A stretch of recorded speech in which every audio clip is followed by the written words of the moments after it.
अस्सलाम वालेकुम, मैं हूं यासिर जलाल। आप देख रहे हैं आपका अपना फेसबुक पेज और यूट्यूब चैनल। आज से ठीक 21 साल पहले एक जहाज़ पंजाब के 20 अजला में मतवातर चक्कर लगा रहा था। इस जहाज़ में 3 लोग बैठे थे और उन 3 लोगों को जो मिशन दिया गया था, आज 2023 में उसी मिशन पर एक और जहाज़ है और वो जहाज़ कभी लाहौर, कभी इस्लामाबाद और कभी पंजाब के दूसरे बड़े शहरों में दाएं से बाएं घूम फिर रहा है। और उसको लेके बड़ी जो है हमारी जो मीडिया है उसमें बड़ा एक ऐसा माहौल क्रिएट कर दिया गया है कि जैसे कोई बहुत बड़ी चीज़ होने जा रही है। यकीनन आपको पता चल चुका होगा जहांगीर तरीन साहब का ये जहाज़, और बताया ये जा रहा है कि वो जल्द ही आने वाले चंद घंटों में, या जब ये आप वीडियो देख रहे हो उस वक्त तक ये पार्टी लॉन्च हो चुकी हो, एक सियासी पार्टी लॉन्च करने जा रहे हैं जिसे किंग्स पार्टी का नाम दिया जा रहा है। ये किंग्स पार्टी क्या होती है, यही आज की वीडियो का मौजू है। और इलेक्टिबल्स क्या होते हैं, ये इलेक्टिबल्स की जो टर्म है ये कब वजूद में आई, और ये इलेक्टिबल्स की सियासत जो है ये पाकिस्तान के इस सियासी मंजरनामे में कब मजबूत हुई, कब इसने जड़ें पकड़ी, और ये जो किंग्स पार्टी बनाने का मामला है ये क्या आज 2023 में हो रहा है, और 2018-2013 में जो हुआ क्या वो भी किंग्स पार्टीज थी। पाकिस्तान की पहली किंग्स पार्टी कब बनी, दूसरी कब बनी, और ये सिलसिला कैसे जारी रहा, और कैसे मुस्लिम लीग के बारे में ये कहा जाता है, चाहे वो नून हो, काफ हो, ज़िया हो, मुस्लिम लीग कन्वेंशन हो, मुस्लिम लीग दाएं बाएं, जितनी भी मुस्लिम लीग्स हैं पाकिस्तान में इस वक्त, वो तमाम मुस्लिम लीग्स, इनको कहा जाता है कि जहां मुस्लिम लीग का लफ्ज़ आ जाए समझें कि ये किंग्स की पार्टी है। लेकिन एक टाइम आता है कि इस पार्टी की ज़रूरत नहीं रहती, और जब इस पार्टी की ज़रूरत नहीं रहती तो फिर ये पार्टी वाले बनाने वालों से खफा हो जाते हैं और फिर ये किंग्स पार्टी नहीं रहते, और उस वक्त एक नई किंग्स पार्टी की ज़रूरत पड़ती है। ये किंग्स पार्टी कौन बनाता है?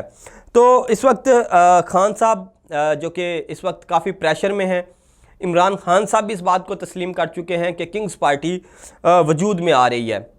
जहांगीर तरीन साहब जो 2013 में 2018 में इमरान खान साहब के लिए लोग इकट्ठे करते रहे, आज वो अपने लिए लोग इकट्ठे कर रहे हैं, और जल्द ऐलान भी मुतवक्का है जिसमें वो अपनी नई पार्टी का ऐलान करेंगे। लेकिन मैंने आपको शुरू में बताया था कि 21 साल पहले भी एक त्यारा इसी तरह महवे परवाज़ था। उसमें सेक्रेटरी दाखिला एजाज शाह साहब, IG आसफ हयात, और उस वक्त के गवर्नर पंजाब खालिद मकबूल, ये तीनों एक मिशन पे थे, और मिशन था किंग्स पार्टी का। मुशर्रफ साहब को अपने जो मार्शल लॉ था उसको सियासी जवाज़, आइनी जवाज़ फराम करने के लिए एक सियासी जमात की ज़रूरत थी जो उनके लिए इलेक्शन लड़े, इलेक्शन जीते, जिसको इलेक्शन जितवाया जाए, सिलेक्ट करवाया जाए और उसकी बुनियाद पर हुकूमत की जाए। तो अब उसके लिए बंदे चाहिए थे, और उन बंदों को ढूंढने के लिए एक जहाज़ को मिशन दिया गया जो 20 अजला में घूमता रहा, और ये किंग्स पार्टी बन रही थी। बेसिकली जो उस वक्त किंग्स पार्टी बनी वो मुस्लिम लीग नून की ही, मुस्लिम लीग नून का दूसरा नाम था, लेकिन उसकी क़यादत चौधरी बरादरान को दे दी गई, क्योंकि चौधरी बरादरान ने हामी बार ली थी कि वो इस किंग्स पार्टी के सरकर्दा रहनुमा बनने को तैयार हैं, और उनकी छतरी तले एक किंग्स पार्टी बनी जिसे मुस्लिम लीग काफ का नाम दिया गया, मुस्लिम लीग कायदे आज़म का नाम दिया गया। मुशर्रफ साहब अपनी किताब में इसका इतराफ़ बड़े फ़खरिया अंदाज में कर चुके हैं, और उन्होंने कहा है कि क्योंकि ये कायदे आज़म के नज़रियात के करीब थी तो इसलिए मैंने इसका नाम कुछ ऐसा सोचा। इस पार्टी में मुस्लिम लीग नून का वो ग्रुप शामिल हुआ जो नवाज शरीफ के वतन छोड़ जाने के बाद से वजूद में आ चुका था। 2001 में उसने बलदियाती इंतखाबात भी लड़े, जिसमें उसको एक ख़ास लोगों की सपोर्ट भी हासिल रही, और उसने इंतखाबात जीते भी। वो सारा ग्रुप उठा और आ गया मुस्लिम लीग काफ में, और एक नई किंग्स पार्टी वजूद में आई जिसने 2007-8 तक हुकूमत की। और उसके अलावा जो किंग्स पार्टी का ये मामला है, ये 2001 में ये ख्याल आया था, और मई में इस पे काम शुरू हुआ, मई 2002 में, और 20 अगस्त 2002 में ये पार्टी लॉन्च की जा चुकी थी। और इस पार्टी ने काफ़ी वाज़ेह अक्सरियत हासिल की, मरकज़ में आ गए, पंजाब में आ गए, सिंध में आ गए, तो उन्होंने हुकूमतें भी कायम की। लेकिन आपको बताता चलूँ कि पहली किंग्स पार्टी का वजूद में आई, पहली किंग्स पार्टी पाकिस्तान की सियासी तारीख जो है, जैसी लियाकत अली खान साहब इस दुनिया से गए, उनको रास्ते से हटाया गया, तो उसके बाद पहली किंग्स पार्टी वजूद में आई जिसके मास्टरमाइंड थे सिकंदर मिर्ज़ा। सिकंदर मिर्ज़ा ने 1 यूनिट को बचाने के लिए, अपने इक़्तिदार को तूल देने के लिए और जो कानून दस्तूर साज असम्बलियाँ थी और सूबों की असम्बलियाँ थी, उसके अंदर अपनी पावर को मजबूत करने के लिए उन्होंने ये असम्बलियों के अंदर ही एक सेटअप बनाया था। रिपब्लिकन पार्टी के नाम से एक किंग्स पार्टी बना रखी थी, जिससे वो जोड़ तोड़ की सियासत कर रहे थे। और ये जो पार्टी थी ये सिर्फ असम्बलियों के अंदर मौजूद थी और इससे काफ़ी फ़ायदा भी पहुंचा इसके अंदर मिर्ज़ा साहब को। लेकिन खैर उन्होंने अपने फ़ैसले लिए और उन्हीं फ़ैसलों की बेंट वो चढ़ गए। और उसके बाद दूसरी किंग्स पार्टी बनाई अयूब खान साहब ने। अयूब खान साहब ने जब इलेक्शन का उन्हें लगा कि इलेक्शन करवाने पड़ेंगे, तो 4 सितंबर 1964 में एक पार्टी वजूद में आई जिसे मुस्लिम लीग कन्वेंशन का नाम दिया गया। यह भी किंग्स पार्टी थी। इसलिए कहा जाता है कि जितनी भी किंग्स पार्टी बनी वो मुस्लिम लीग के नाम से बनी।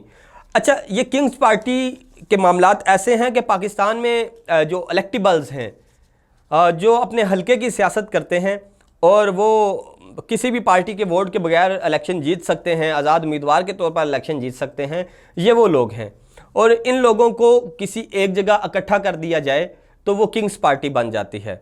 अब ये इलेक्टेबल्स की सियासत पाकिस्तान में कब आई?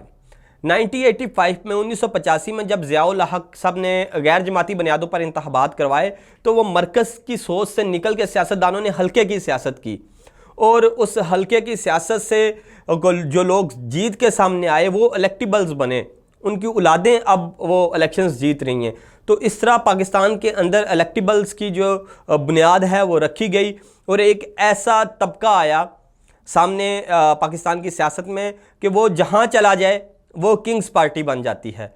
अगर मैं ये कहूँ कि हल्के की सियासत करने वाले इलेक्टेबल्स, जिनको वफाकी लेवल की जो होती है पॉलिसी मेकिंग उससे कोई सरोकार नहीं होता, वो सिर्फ अपने ज़ाती मफाद को देखते हैं, अपने हल्के के मफाद को देखते हैं, उन लोगों का जो ग्रोह है उसको दाएं से बाएं करने को वो जिस जगह पे चले जाएं वो किंग्स पार्टी होती है। तो ये है किंग्स पार्टी। यही जहांगीर तरीन के साथ किया जा रहा है कि जो इलेक्टेबल्स हैं उनको उठा के उनके साथ जोड़ा जा रहा है और एक ऐसा ग्रोह बनाया जा रहा है जो कल को किसी के मफादात का तहफ़्फ़ुज़ कर सके। तो पाकिस्तान की सियासी तारीख में कभी कुछ भी नया नहीं होता। आज जब हम 2023 में जी रहे हैं तो हमसे पहले भी जो सियासी तारीख गुजर चुकी और शायद जो आने वाली भी है उसमें यह है कि सब रिपीट टेलीकास्ट पे चल रहा है। आज जो हो रहा है ये 21 साल पहले भी हो चुका है। आज जो जहाज़ उड़ रहा है जहांगीर तरीन का, ये 21 साल पहले इस 3 लोगों को लेके उड़ता रहा और यही काम वो भी करते रहे, यही काम जहांगीर तरीन भी कर रहे हैं। और ऐसा जो आज हो रहा है ऐसा बग़ैर जहाज़ के 1950 से 1960 के दरमियान भी होता रहा। ऐसा काम फिर जो ज़ियाउल हक के दौर में भी होता रहा, 1964 में भी हुआ। तो ये सब रिपीट टेलीकास्ट है अगर आप पाकिस्तान की तारीख जानते हैं। तारीख पे मबनी वीडियो थी, ज़्यादा तफसीलात थी, यकीनन इसमें तज्ज़िये से ज़्यादा फैक्ट्स एंड फिगर थे। आपके लिए बोरिंग शायद होगी हो, लेकिन मेरी कोशिश होती है कि आप तक वो मालूमात पहुँचाऊँ जो आपके इल्म में इजाफ़ा करे। अगर वीडियो पसंद आई है, यूट्यूब पर देख रहे हैं तो यूट्यूब चैनल को सब्सक्राइब कीजिए, फेसबुक पर देख रहे हैं तो लाइक और फॉलो कीजिए। मुझे इजाज़त दीजिए, अल्लाह हाफिज़।